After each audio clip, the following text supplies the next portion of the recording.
Shalom saudara yang dikasih dalam Tuhan, kembali lagi bersama channel ini Satu Hari Satu Firman, dimana pada tiap harinya ada saja perintah atau firman yang Tuhan sampaikan pada kita agar kita mau menaati firman Tuhan dan melakukannya dalam kehidupan sehari-hari.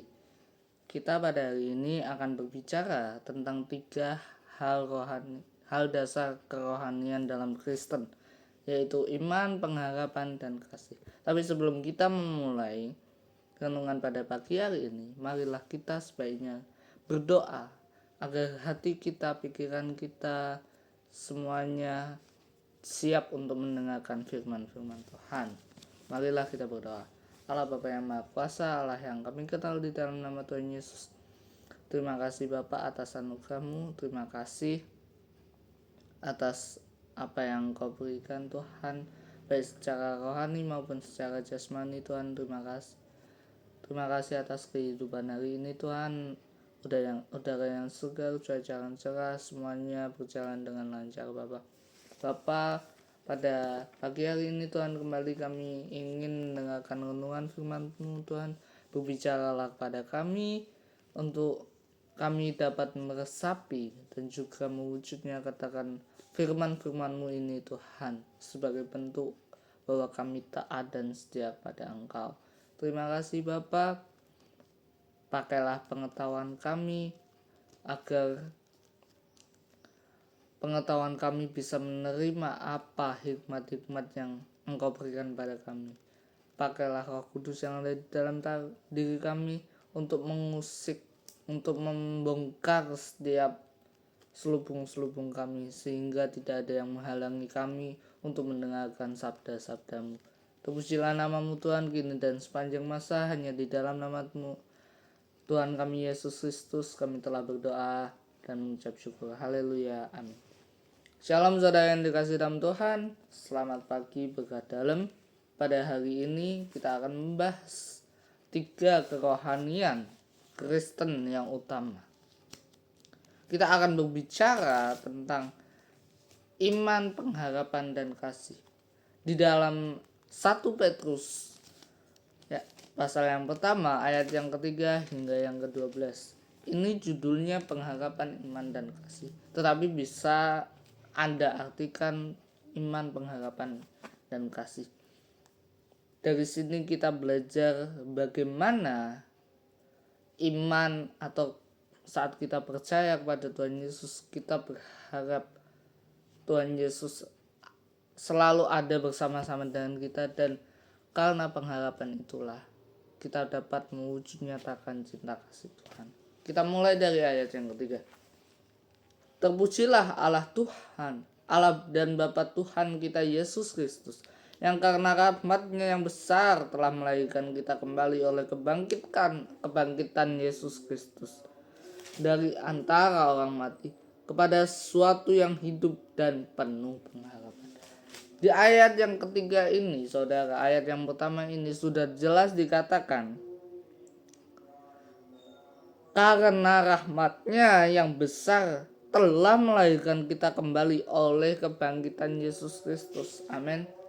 Yohanes 3 ayat 16 berkata, karena begitu besar kasih Allah akan dunia ini, sehingga Ia merelakan anaknya yang tunggal, supaya barang siapa yang percaya dapat tidak binasa, melainkan beroleh hidup yang kekal. Amin. Ini artinya apa? Kita tidak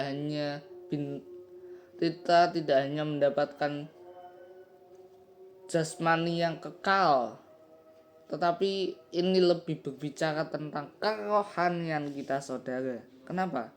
Di sini dikatakan telah melahirkan kita kembali oleh kebangkitan Yesus Kristus. Masih ingatkah Yohanes 3? Di situ percakapan Yesus dengan Nikodemus. Yesus berkata, apabila seseorang dilahirkan kembali, kita baca saja ya saudara, di dalam Yohanes 3 ayat yang ke-5. Ya, jawab Yesus, aku berkata kepadamu, sesungguhnya jika seorang tidak dilahirkan dari air dan roh, ia tidak dapat masuk ke dalam kerajaan Allah. Amin. Jadi saudara yang dikasih dalam Tuhan, ini lebih berbicara bagaimana kehidupan rohani kita dulu sebelum mengenal Yesus Kristus. Kita mungkin masih banyak berbuat dosa, seperti mencuri, berbohong, dan lain sebagainya itu. Sama seperti Adam dan Hawa. Oke, kita lanjut saudara.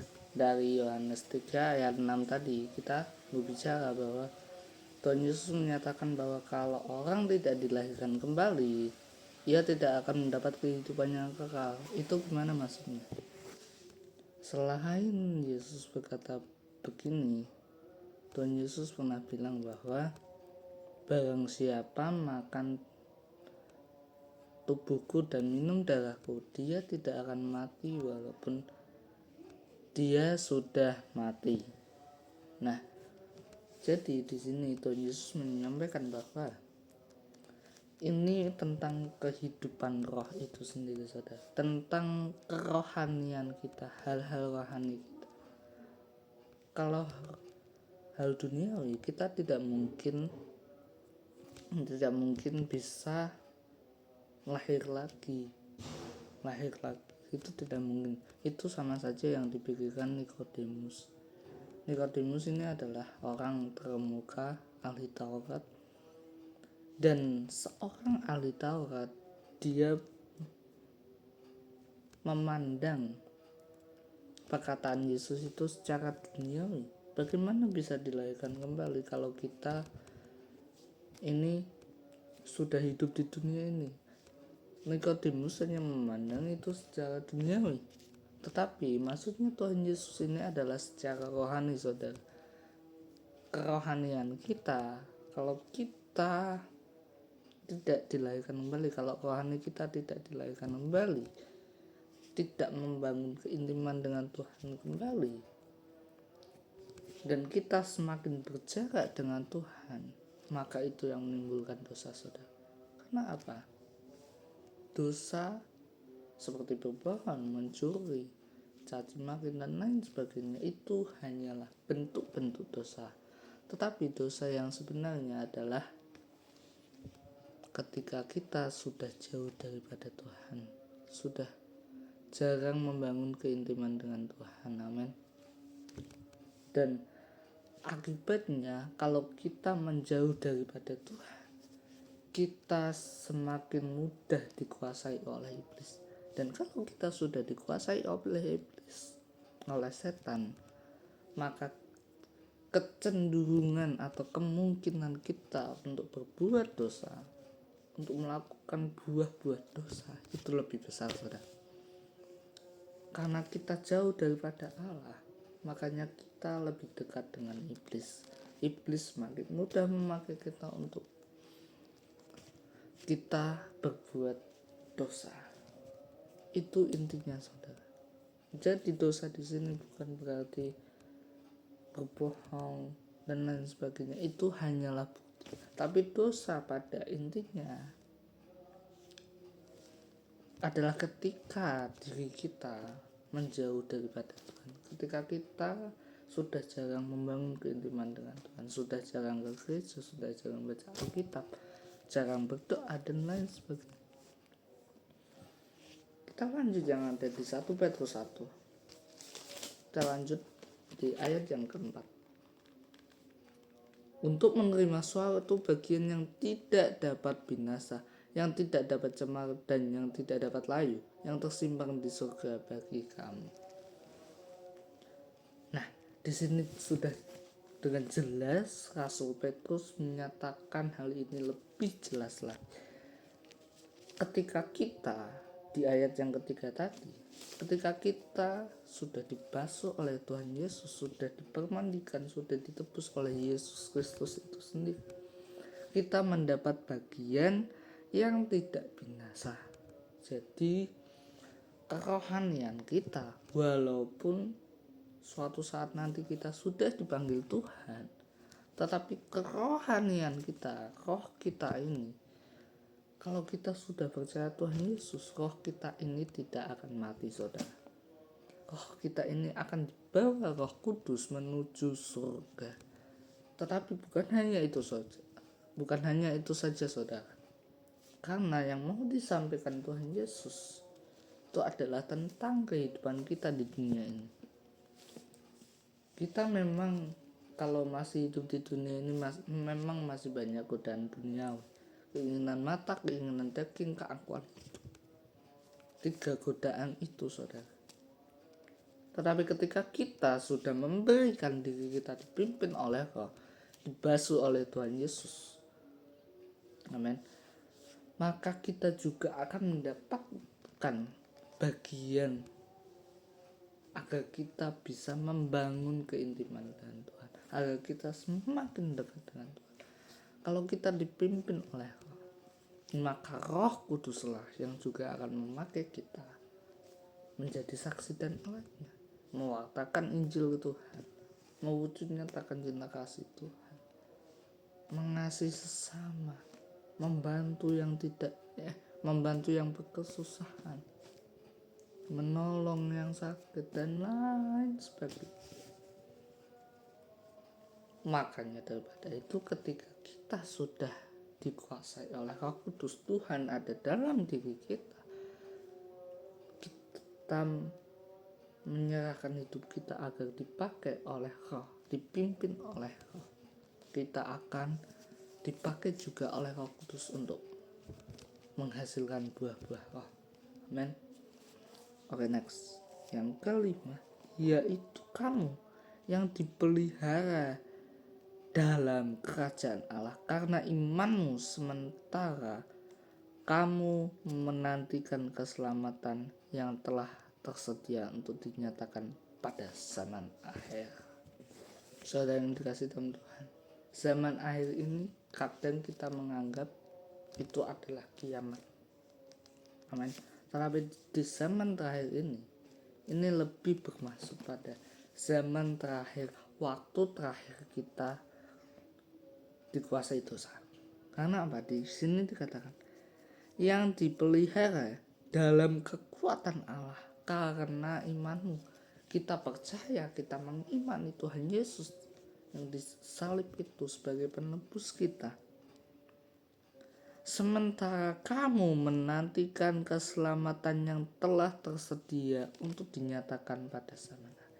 Ketika kamu sudah percaya, ketika kita sudah percaya, Tuhan Yesus bakal mengampuni dosa kita, Tuhan Yesus bakal menyelamatkan kita. Disitulah timbul pengharapan kalau dosa kita itu juga sudah dihapus, sudah dipatahkan, dan maut yang selama ini menguasai kita itu sudah dikalahkan karena darah Yesus. Amin. Jadi urutannya, ketika kita percaya Tuhan Yesus, kita juga punya pengharapan agar dosa ini tidak lagi menguasai kita, karena kita semakin dekat dengan Tuhan, karena kita semakin membangun keimanan dengan Tuhan, maka iblis itu sulit untuk memperalat kita lagi, karena kuasa yang daripada Roh Kudus yang terutama dan yang terpenting adalah kuasa untuk melawan dosa, kuasa untuk melawan sikap kita yang menjauh daripada Tuhan, sikap kita yang durhaka sama Tuhan, sikap kita yang tidak taat sama Tuhan, sikap kita yang tidak setia sama Tuhan, itu dilawan, itu ditumpas saudara oleh kuasa Roh. Oke, next kita akan lanjut ayat yang ke-6. Bergembiralah akan hal itu, sekalipun sekarang ini kamu ketika harus berduka cita oleh berbagai pencobaan. Maksud semuanya itu ialah untuk membuktikan kemurnian imanmu yang jauh lebih tinggi nilainya daripada emas yang fana, yang diuji kemurniannya dengan api, sehingga kamu memperoleh puji-pujian dan kemuliaan dan kehormatan pada hari Yesus Kristus menyatakan dirinya. Saudara dikasih dalam Tuhan, ayat yang barusan kita baca itu ada hubungannya dengan Ayub, saudara. Membuktikan kemurnian iman. Kita bisa baca di Ayub pasal yang pertama, ayat yang ke-20 hingga yang ke-22. Maka berdirilah Ayub, lalu mengoyak jubahnya dan mencukur kepalanya. Kemudian sujudlah ia dan menyembah. Katanya, dengan telanjang aku keluar dari kandungan ibuku, dengan telanjang juga aku akan kembali ke dalamnya. Tuhan yang memberi, Tuhan yang mengambil, terpujilah nama Tuhan.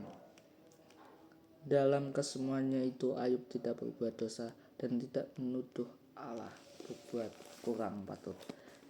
Saudara yang dikasihi Tuhan, masih ingatkah ayat Ayub ini? Kenapa Ayub bisa berkata demikian, saudara? Ayub sebelumnya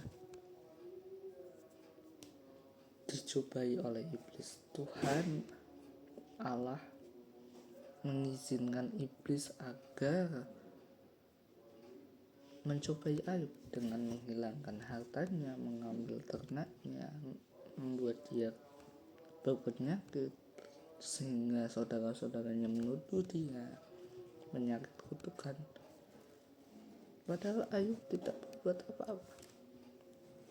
Tetapi Ayub tahu itu semuanya itu seizin dari Tuhan.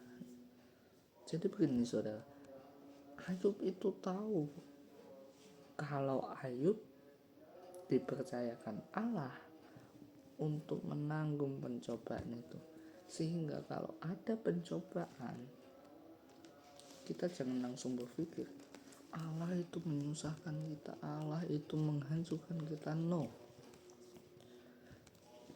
justru Allah itu tidak akan memberikan pencobaan yang melewati batas kemampuan kita. Amin.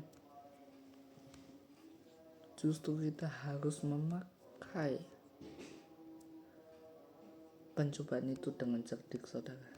Cerdik ini, kalau kita dipercayakan pencobaan itu, entah itu seberat apapun, entah itu sebanyak apa, berarti Tuhan itu menilai kamu mampu melakukan segitu. Kalau kita diberi pencobaan yang banyak, yang besar, itu artinya Tuhan menilai kita memang layak dan memang mampu untuk menghadapi semuanya itu, walaupun seberat apa. Tapi percayalah, kalau Tuhan sudah mempercayakan itu menguji kemurnian iman kita. Apakah kita setia sama Tuhan? Apakah kita tetap taat sama Tuhan? Apakah kita tetap menyembah sama Tuhan? Apakah kita tetap berdoa sama Tuhan? Seperti Ayub, banyak pencobaan, tetapi Ayub tetap berdoa, tetap mengampuni, tetap bertobat, sekalipun dia pernah mengutuk dirinya sendiri. Amin. Kita harusnya sama seperti Ayub, banyak pencobaan, banyak juga imannya, karena kita tahu lewat pencobaan ini Tuhan mau pakai kita untuk menambah kekuatan pada iman kita, menambah kapasitas pada iman kita, menambah otoritas kekuasaan kita tentang kerohanian kita, sehingga rohani kita semakin hari semakin banyak masalah, semakin kita diuji untuk kita terus berfokus sama Tuhan, untuk terus berdoa sama Tuhan. Amin. Kita lanjut saja di ayat yang ke-9. Karena kamu telah mencapai tujuan imanmu, yaitu keselamatan jiwamu. Keselamatan itulah yang diselidiki dan diteliti oleh nabi-nabi yang telah bernubuat tentang kasih karunia yang diuntukkan bagimu. Dan mereka meneliti saat yang mana dan yang bagaimana yang dimaksudkan oleh Roh Kristus yang ada di dalam mereka, yaitu Roh yang sebelumnya memberi kesaksian tentang segala penderitaan yang akan menimpa Kristus dan tentang segala kemuliaan yang menyusul sesudah itu. Ayat 12. Kemudian mereka telah dinyatakan bahwa mereka bukan melayani diri mereka sendiri, tetapi melayani kamu dengan segala sesuatu yang telah diberitakan sekarang kepada kamu. Dengan perantara mereka yang oleh Roh Kudus yang diutus dari surga menyampaikan berita Injil kepada kamu, itu hal-hal yang ingin diketahui oleh malaikat-malaikat. Jadi saudara, ini intinya kalau kita sudah mendapatkan perkembangan dalam kerohanian kita semakin dekat sama Tuhan, semakin membangun keintiman dengan Tuhan. Janganlah kita sombong, janganlah karunia-karunia rohani itu untuk kita miliki sendiri, tetapi kita juga harus memberitakan karunia-karunia itu sehingga semakin banyak orang juga yang mengenal tentang kuasa Allah ini, tentang cinta kasih Allah ini. Jadi tidak hanya kita sendiri yang menanggung karunia itu, tetapi kita juga harus ingin mewartakan, ingin agar semua orang itu mengenal bahwa kita ini dipakai untuk Allah, menjadi saksi dan alat Tuhan. Kita harus memberanikan diri, memberikan diri sama seperti Maria. Aku ini hamba Tuhan, terjadilah padaku menurut perkataan. Kita menyerahkan diri untuk dipakai sama Tuhan.